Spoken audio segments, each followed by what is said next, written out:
बाद एक ही चौपाई में भगवान भोलेनाथ श्री नारद जी का प्रसंग, श्राप का प्रसंग सुना के आगे बढ़ना चाहते थे कि माँ पार्वती जी रोक दी। भोले बाबा 1 मिनट, मेरे गुरुजी भगवान को क्यों श्राप देने जाएंगे? इसमें ज़रूर कहीं न कहीं भगवान का दोष रहा होगा। क्या अपराध जो है भगवान ने किया था जी कि मेरे गुरुजी को श्राप देना पड़ गया? यद्यपि हमारे गुरुजी भगवान के तो बड़े अनन्य भक्त हैं। इसलिए ये कथा यह बताता है कि शिष्य को अपने गुरु के प्रति अनन्य भक्ति होनी चाहिए। उस पर कभी उनके कोई कितना भी दोष लगावे, लेकिन उनके अंदर दोष शिष्य को कभी नहीं देखना चाहिए। यद्यपि श्री नारद जी ने निश्चित ही सच में ही भगवान को श्राप दिए थे, तो भी माँ भवानी कहती हैं कि गुरुजी का तो इसमें दोष नहीं रहा होगा, इससे ये बात तो पक्का है। ज़रूर कुछ न उठापटोह जो है इधर उधर कुछ ज़रूर किए होंगे भगवान। वो क्या कारण था श्राप देने का, आप बताइए। तब भगवान भोलेनाथ हंसने लगे। क्या कहते हैं? बोले बिहसि महेश तब ज्ञानी मूढ़न कोई, जेहि जस रघुपति करहि जब, सो तस तेहि क्षण होय। भोलेनाथ बोलते हैं कि देखिए भवानी, व्यक्ति की स्वतंत्र अपनी सत्ता थोड़ी भी नहीं होती, कुछ भी नहीं होती है। भगवान जिसको जब जो बनाना चाहते हैं वह बन जाता है। अब देखिए, हमारा यही हाथ है, हमारे शरीर में जो इंद्रियां हैं, बहुत सौभाग्यशाली हैं वो व्यक्ति जिनके सारी इंद्रियां अच्छी स्वस्थ हैं, पूरे हैं। कितने लोग का इंद्रिय यानी हाथ पांव सब कुछ ठीक रहता है, लेकिन पता लगा पैरालाइज हो जाता है, तो वो भगवान का ही, भगवान उसमें से शक्ति हटा लिए तो आपका हाथ तो है लेकिन हाथ काम नहीं करता है। भगवान देखने की शक्ति हटा लिए तो नेत्र तो पूरा दिख रहा है अच्छा खासा, लेकिन उसमें दृष्टि नहीं रहती है। कान तो बड़े अच्छे से दिखाई पड़ते हैं, देखने में लगेगा कि आपके सिर के पास इधर नीचे कान लगा हुआ है, लेकिन सुनाई नहीं पड़ता है, क्योंकि उसमें इंद्रियों में जो शक्ति होता है, इस माइंड में, इस दिमाग में जो विवेक होता है, बुद्धि जो होता है, वह सब भगवान की प्रेरणा से होती है। इस जीव का स्वतंत्र सत्ता कहीं कभी नहीं होता है। तो जब जे जस रघुपति करहि तस करहि जब सो तस तेषण होय, जैसा भगवान जिसको बना देते हैं उस समय वैसा हो जाता है। कथा सुना रहे हैं कि एक बार हिमालय पर्वत की यात्रा तराई में श्री नारद जी भ्रमण कर रहे थे कि उसी समय जहाँ से गंगा निकली हुई थी उस गंगा के किनारे और उस रमणीक क्षेत्र में नारद जी पहुँचे। उनको बहुत अच्छा लगा गंगा जी का दर्शन करके और वहाँ के रमणीक वन को देख करके, तो प्रसन्न होकर के वे सोचने लगे कि अगर ये कितना अच्छा स्थान है, पवित्र गंगा जी बह रही हैं और बड़ा ही सुंदर आश्रम भी यहाँ पे है, अगर हम कुछ घड़ी रुक करके जप करते तो कितना अच्छा होता। ये सोच क्यों नहीं है? नारद जी यह सोच इसलिए है कि क्योंकि नारद जी को श्राप लगा है कि 2 घड़ी से ज़्यादा वो टिकेंगे नहीं, और यही सोच रहे हैं कि आज हमको ये श्राप नहीं लगा होता तो हम जो है कुछ समय यहाँ रुक करके भजन करते हैं। और ये बात अपने मन में संकल्प ही किए कि उधर भगवान सुमिरत ही ये श्राप गति बाधी, सुमिरन करते ही ये बात सोचते ही श्राप का जो बाधा था वह दूर हो गया। भगवान भोले बाबा नारद जी का जो है अखंड समाधि लग गई, और समाधि जब लग गई तो इंद्र को घबराहट हो गया। कामदेव को नियुक्त कर दिए, जाओ बाबा जी की समाधि भंग करो, कहीं हमारा इंद्रासन लेना न चाहता हो। तुलसीदास जी इंद्र के इस बुद्धि पर एक व्यंग करते हैं। क्या कहते हैं? सूख हाड़ लई भाग सठ, स्वान निरख मृगराज, छीन ले जनि जान जड़, तिमि सुरपति ही न लाज।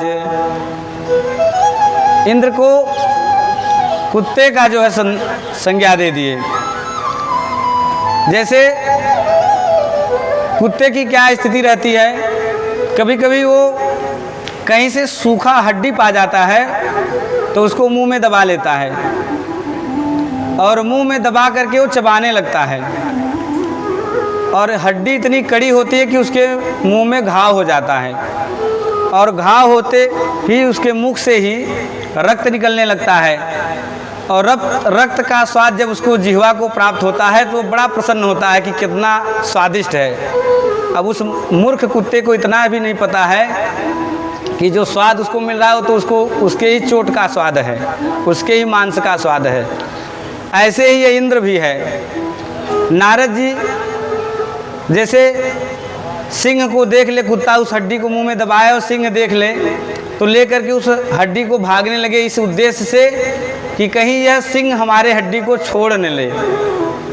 जबकि सिंह अपने स्वतंत्र अपने पुरुषार्थ से जो शिकार करता है उसी मांस को खाता है, वो सूखी हड्डी के पीछे नहीं भागने वाला है। लेकिन कुत्ते की तो अपनी बुद्धि, तो वैसे ही इंद्र की अपनी बुद्धि। यद्यपि नारद जी को इंद्र का पद से कुछ भी मतलब नहीं है, वो तो भगवान का भजन करना चाहते हैं, लेकिन इंद्र का बुद्धि कि वो क्या जानता है कि कहीं ये हमारे राज्य के लिए, हमारे सिंहासन के लिए तो नहीं तप कर रहे हैं। तुरंत जो है भेज दिए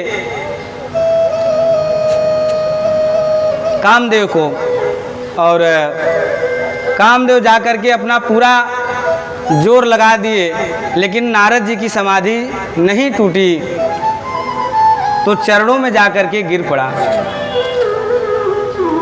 नारद जी का ध्यान छूटा जब चरण पकड़ लिया तो, और नारद जी जब उठे तब उनको होश आया कि हम तो इतने समय से यहाँ बैठे थे और हमको श्राप की जो बाधा था वो तो दूर हो गया, हमारा श्राप। भगवान की लीला बड़ी अपरंपार है। तो नारद जी कामदेव को क्षमा कर दिए और क्षमा करके बोले कि जाओ इंद्र से कह देना कि हमको इंद्रासन की कोई आवश्यकता नहीं है। अब कामदेव तो अपना जोर पूरा लगाया था, लेकिन जिस काम के लिए आया था जाते जाते अपना काम कहीं न कहीं वो बना करके ही गया। नारद जी से क्या कहा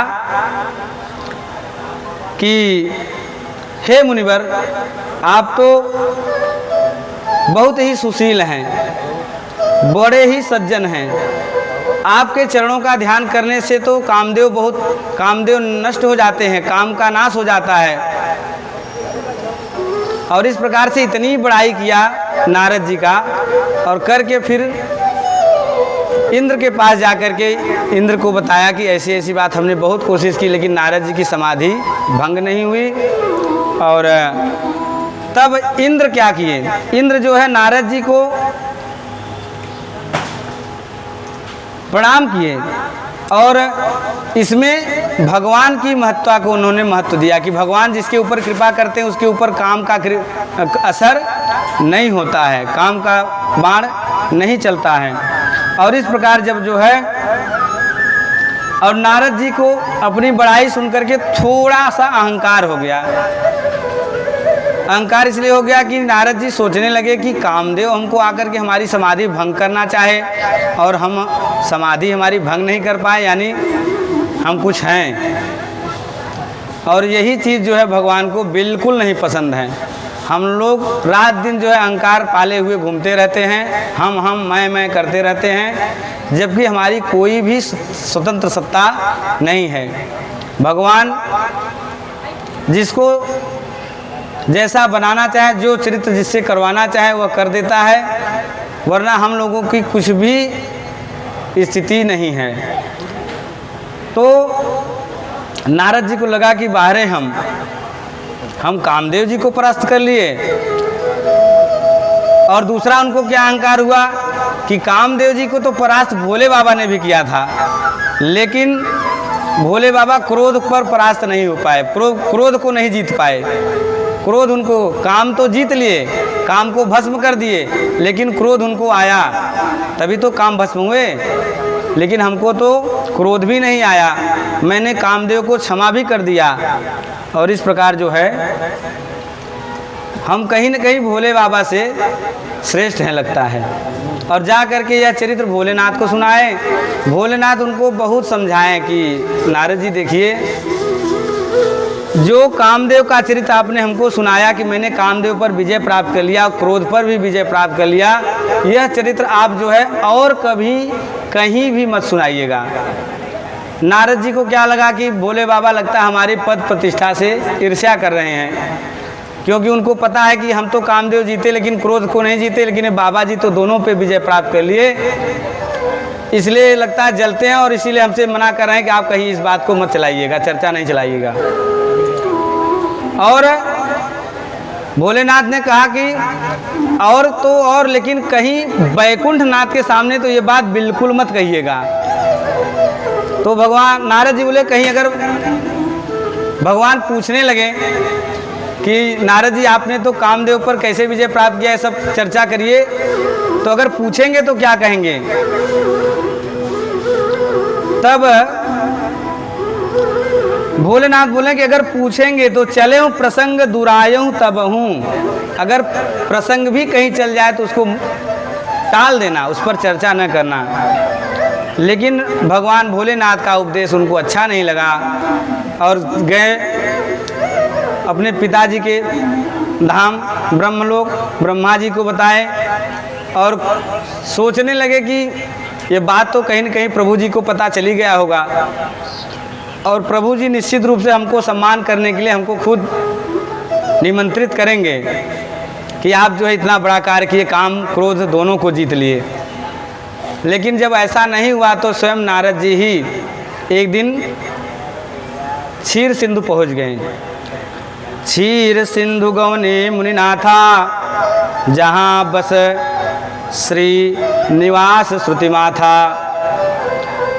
पहुंच गए और भगवान तो जानते ही थे कि नारद के अंदर इस समय क्या चल रहा है। सर्वांतर्यामी भगवान उनकी अहंकार को दूर करने के लिए आज विचित्र लीला किए। रोज नारद जी पहुंचते थे, पास में प्रणाम करते थे, नारद जी को आसन देते थे कि आप बैठिए। मुनिवर बहुत दिन पे दर्शन दिए।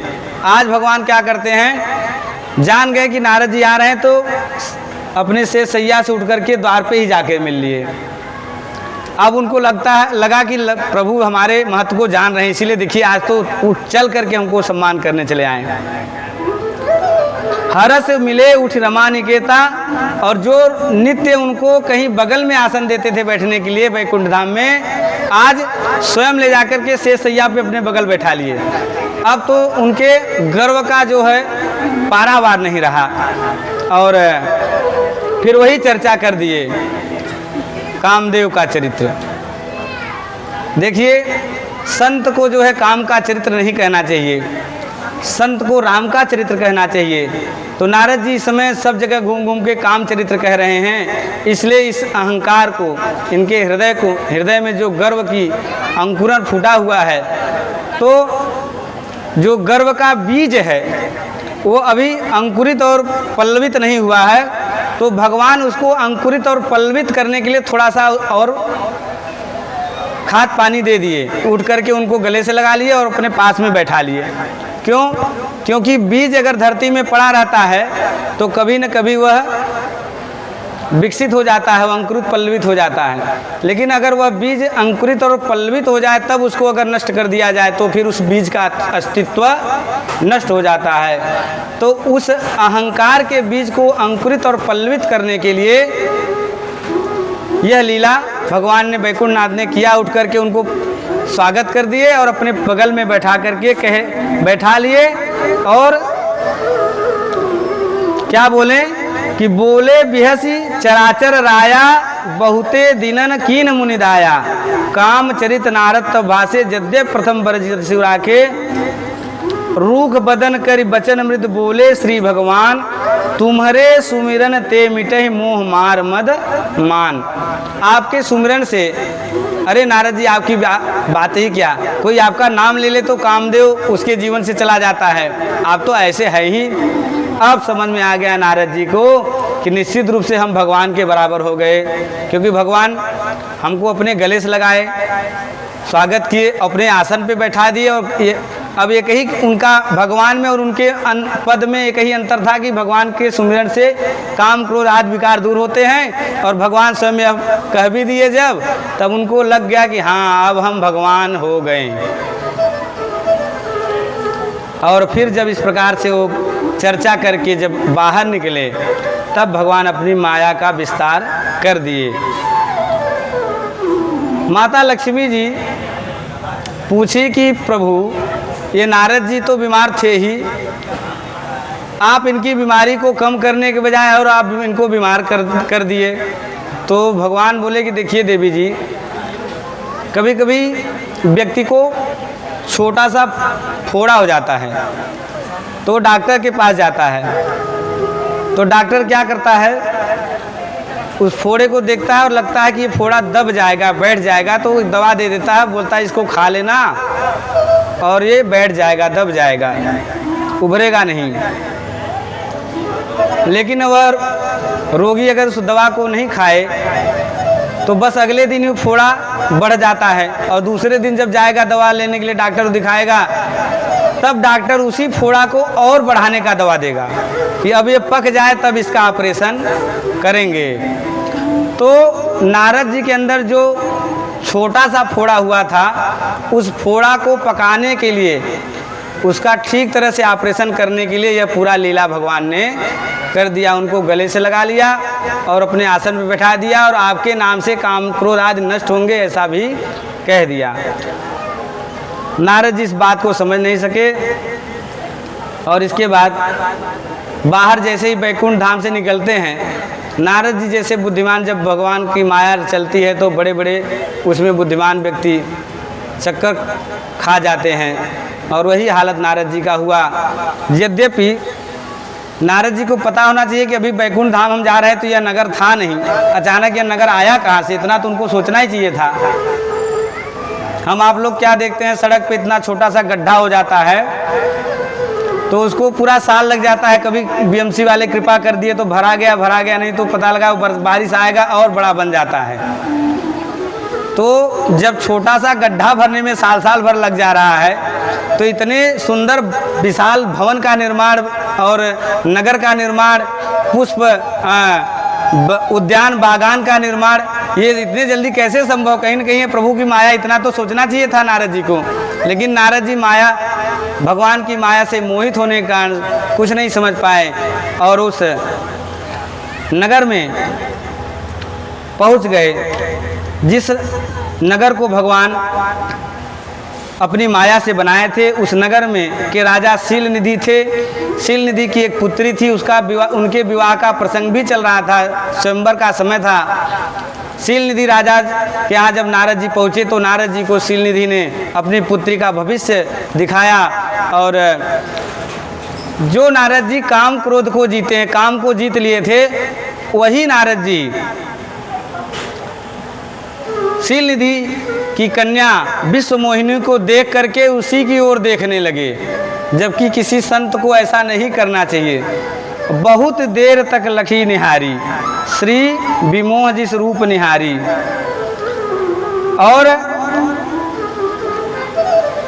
तो जो नारद जी अभी कुछ समय पहले काम पर विजय प्राप्त किए थे, उनका काम का विजय अब चला गया। विश्व मोहिनी को देखते ही रह गए। और जब उनका हस्तरेखा देखते हैं तो उसमें क्या लिखा है कि इस कन्या से जिसका विवाह हो जाएगा, यह कन्या जिसको वरण कर लेगी, वह संपूर्ण संसार में पूजनीय हो जाएगा, उसको समर में कोई जीत नहीं पाएगा। यह सब गुण देखे तो उनका दिमाग में उनके चलने लगा कि काश यह कन्या हमको वरण कर लेती।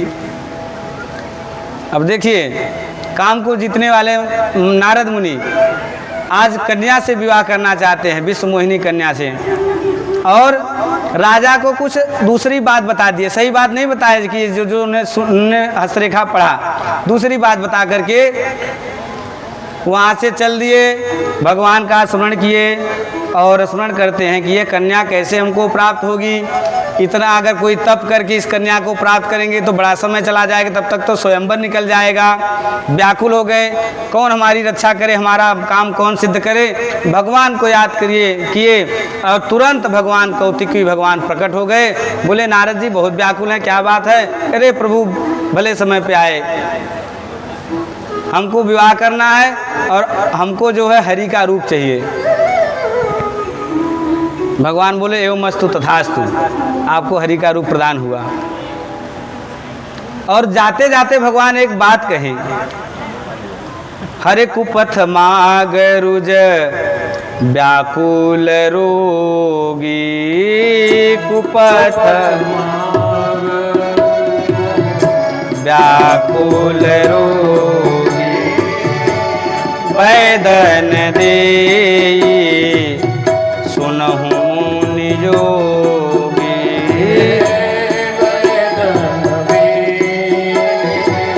सुनहु निजोगी, जेहि विधिनाथ होहि हित मोरा। जेहि विधिनाथ होहि हित मोरा, करहूँ सुबेगी दास मैं तोरा। करहूँ सुबेगी दास मैं तोरा। करहूँ सुबेगी दास मैं तोरा। श्री सीतारामचंद्र भगवान की जय। जैसे रोगी वैद्य के यहाँ दवा लेने जाए तो वैद्य बहुत उपचार करने के साथ साथ परहेज भी बताते हैं। तो रोगी लेकिन मना सोचता है कि हमको ये खाने के लिए बता दें, वो खाने के लिए बता दें, लेकिन रोगी को वैद्य ये बताते नहीं हैं। ऐसे ही आप भले मांग रहे हैं जो हम आपको देने वाले ने, ऐसा बात उन्होंने कहा, लेकिन यह गूढ़मय बात नारद जी समझ नहीं पाए। लेकिन एक बात जो नारद जी ने कहा वो बहुत ही सही बात कहा, जो संत ही कह सकते हैं। यह बात कोई संत ही कह सकता है। संत जब भी काम लगता है उसको, अपने जीवन में कुछ भी काम रहता है तो केवल भगवान से ही निवेदन करता है, इतर कहीं नहीं जाता है। यह बात नारद जी ने किया और साथ ही नारद जी यह भी कह दिए कि जेहि विधि नाथ हो हित मोरा, हमारा जिससे कल्याण हो जाए आप वही करिए। तो भगवान भी कहते हैं कि जेहि विधि हो ही परम हित, नारद सुनहु तुम्हार, सोई हम करब न आन कछु, बचन न मृषा हमार। अरे नारद जी, आप अपने हित की बात कह रहे हैं, मैं तो आपका परम हित का सोच रहा हूँ। आपका जिसमें परम हित होगा मैं वह कार्य करने वाला हूँ। हमारे प्रभु इतने दयालु कृपालु हैं। नारद जी, हम जीव जो है अपने हित की बात सोचते हैं और प्रभु हमारा परम हित चाहते हैं। तो इस प्रकार जो है नारद जी को भगवान हरि का रूप देते हैं और पुनः वो स्वयंवर में जाते हैं। नारद जी बहुत प्रयत्न करते हैं और उधर शिव जी के बाद जब ये नारद जी काम प्रसंग चलाए थे, उसी समय से ही शिव जी नारद जी को के पीछे दो अपना गण लगा दिए थे कि देखो बाबा जी की क्या गति होती है, थोड़ा हमको खबर बराबर देते रहना। और वो गण बराबर नारद जी के पीछे लगे थे। स्वयंवर सभा में बैठ गए नारद जी, तो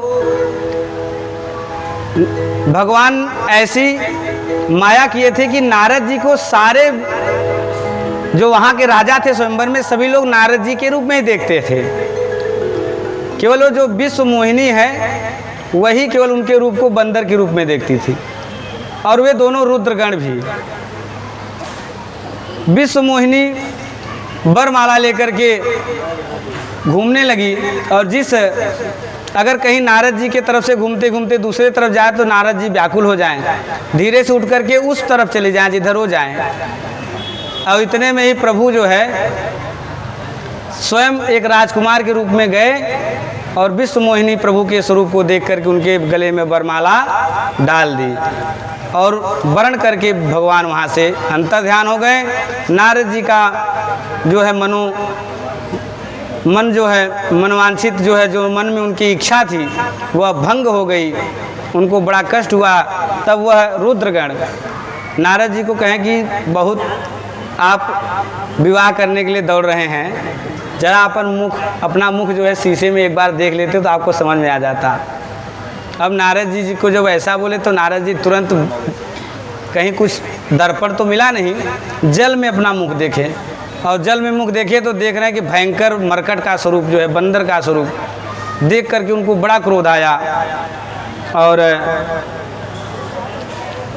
तुरंत जो है क्रोध से वशीभूत होकर के जब दोबारा अपना मुख देखते हैं जल में तो उनका वह मरकट स्वरूप तिरोहित हो गया और पूरा पहले जैसा जो नारद जी का अपना स्वरूप था वह स्वरूप आ गया। इस स्थिति को लेकिन उनको इतना क्रोध चढ़ चुका था कि अपनी सुध और बुद्ध सारा भूल गए और चल दिए भगवान को कि भगवान से हम भगवान का दिन रात जप करते हैं, हमारे साथ इतना बड़ा अन्याय, आज हम उनको छोड़ेंगे नहीं, उनको श्राप देंगे चाहे स्वयं मर जाएंगे। और ऐसा क्रोध करके चल दिए। हरे परम स्वतंत्र न सिर पर कोई, परम स्वतंत्र न सिर पर कोई, भावहि मन ही करऊं तुम सोई, भले ही मंद मंद ही बल करहूं, विषय में समहरस नहीं रही कछु धरहूं, विषमय हरस नहीं कछु धरहूं, विषमय डहकी डहकी परिचय सब काहू, अति असंक मन सदा उछाहू, कर्म सुभासु तुम ही न बाधा, अब लगी तुम्हें न काहू साधा, अब लगी तुम्हें न काहू साधा, भले भवन अब बायन दीना, पाऊगे फलयापन कीना, पाऊगे फलयापन कीना, पाऊगे फलयापन कीना। हरे जब हरि माया दूरी निवारी, जब हरि माया दूरी निवारी, नहीं तह रमान राजकुमारी, नहीं तह रमान राजकुमारी, तब मुनि अति सवित हरि चरना, गए पाहि प्रणतारित हरना, तब मुनि अति सवित हरि चरना, गए पाहि प्रणतारति हरना, गए पाहि प्रणतारति हरना, गए पाहि प्रणतारति हरना। खूब भगवान को डांटे, आप इतने स्वतंत्र, आपके ऊपर तो कोई बड़ा है नहीं, आप अपने को सबसे बड़ा मान बैठे हो, जब जो मन में आता वही कर देते हो, लेकिन आज आप गलत जगह पर जो है निमंत्रण पा गए हो। आज आपको मैं भली बात आपको मैं जो है दंड देने वाला हूँ। अब आप क्रोध में आकर के भगवान को श्राप दे दिए, तो बंद कर दिए कि कप आकृत तुम कीन हमारी, करेंगे किस सहाय तुम्हारी। पहला श्राप दिए कि जिस नर स्वरूप को धारण करके आप हमको ठगे हैं, उसी नर स्वरूप में आपको पृथ्वी पर जन्म लेना पड़ेगा। आपने जिस मरकट स्वरूप को हमको दिया, उसी मरकट स्वरूप से ही आप का जो है कल्याण होगा, वही मरकट स्वरूप ही बंदर ही आपकी सहायता करेंगे। और जिस तरह हमको आप स्त्री के वियोग में इतना रुलाए, ऐसे ही आपको स्त्री के वियोग में रोना पड़ेगा। इस प्रकार श्राप दिए। जब श्राप दे दिए तब भगवान तो हंसते रहे, और जब अपनी माया दूर किए तब तो देख रहे हैं कि न वहाँ माता लक्ष्मी है न वो राजकुमारी हैं। भगवान कि माया के हटते ही नारद जी कांपने लगे और प्रभु के चरणों में दंडवत साष्टांग प्रणाम किए। कहे प्रभु हम तो